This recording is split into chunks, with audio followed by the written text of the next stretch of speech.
Hello বন্ধুরা, আজকে আমি তোমাদের সাথে শেয়ার করছি আমার একটা অতীব সাধারণ লাঞ্চ থালি। আমার লাঞ্চ থালিতে আজকে রয়েছে খিচুড়ি, নর্মাল ডাল আর চাল দিয়ে তৈরি। আর এর মধ্যে আমি প্রচুর সবজি অ্যাড করেছি, যেমন লাউ, পেঁপে, গাজর, কুমড়ো, টমেটো এবং এর সাথে আমি একটু ভেন্ডি এবং পটলও অ্যাড করেছি। আর খিচুড়ির সাথে খাওয়ার জন্য আমি বেশ কয়েক রকম ভাজা নিয়েছিলাম, যার মধ্যে রয়েছে বেগুন ভাজা, পটল ভাজা, কুমড়ো ভাজা এবং আলু ভাজা। এর থেকে বেশি কিছু ভাজা করার মতো আমার কাছে সময় ছিল না। ভেবেছিলাম আমি একটু ডিম অথবা পাঁপড় ভাজা করব, বাট যাই হোক, সময় করে উঠতে পারিনি।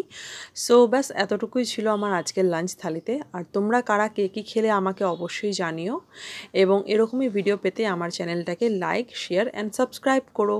আর এই গরমে নিজেদের হেলথের খুব খেয়াল রেখো। And bye, take care, ta-ta. দেখা হবে নেক্সট এরকমই কোনো ভিডিওতে। টাটা।